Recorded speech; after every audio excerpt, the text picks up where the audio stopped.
Assalamualaikum warahmatullahi wabarakatuh. Sahabat Presiden atau Waras, kita ini akan membahas tentang PTN versus PTS.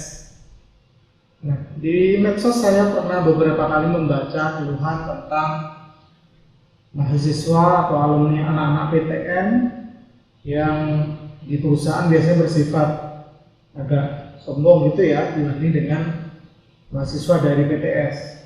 Kemudian beberapa fakta lainnya adalah dosen PTN itu merasa lebih hebat daripada dosen PTS.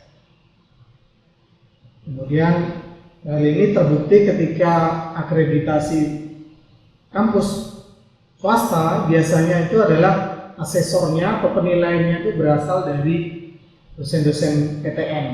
Nah, kemudian biasanya dosen-dosen PTN ini akan beberapa kali kejadian pernah membuli dosen PTS ya, yang merasa lebih hebat gitu ya. Nah, kemudian kita bertanya apakah betul PTN lebih hebat dari PTS. Faktanya pertama adalah PTN itu difasilitasi oleh pemerintah, dibayar oleh pemerintah. Seluruh aktivitas PTN itu dibayar oleh pemerintah. Gaji pegawainya, gaji dosennya, pembayaran mahasiswanya itu dibayarkan oleh pemerintah. Bahkan PTN itu berhak memilih mahasiswa yang pintar saja. PTN itu hanya memilih mahasiswa dengan grade yang tinggi untuk masuk, terutama yang top ya. 5 PTN top itu memilih mahasiswa dengan standar yang tinggi. Nah, kemudian bukankah dalam hal ini PTN itu yang hebat mahasiswanya, bukan kampusnya?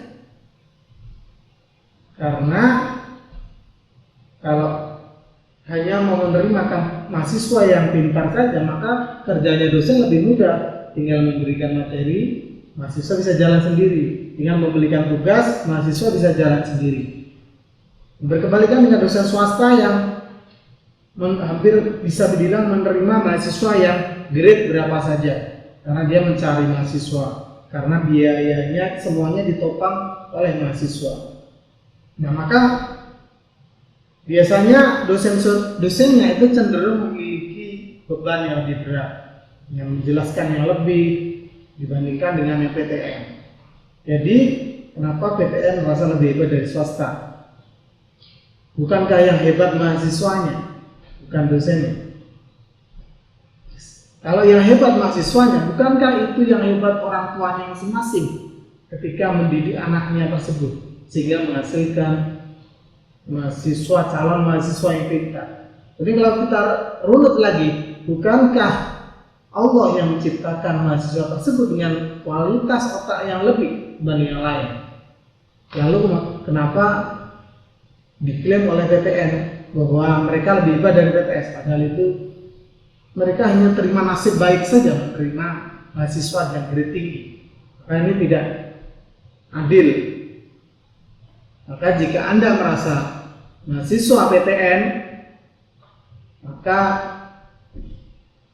janganlah merasa hebat karena Anda hanyalah beruntung dilahirkan dengan grade kecerdasan di atas rata-rata, itu haknya Allah.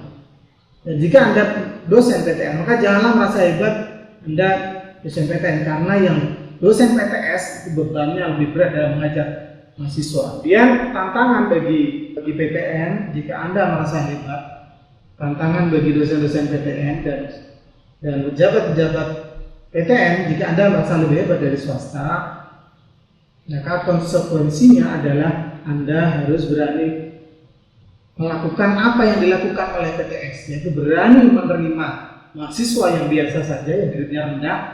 Anda harus berani lepas pendanaan dari pemerintah sehingga full pendanaan dari mahasiswa, pembayaran mahasiswa saja. Ketiga, Anda harus berani tukar mahasiswa dengan PTS kelas kecamatan. Jika Anda berani melakukan itu, maka Anda baru bisa dibilang hebat. Oke? Jangan merasa hebat kalau tidak berani menerima mahasiswa yang biasa saja. Ya, terima kasih. Assalamualaikum warahmatullahi wabarakatuh. Salam akal.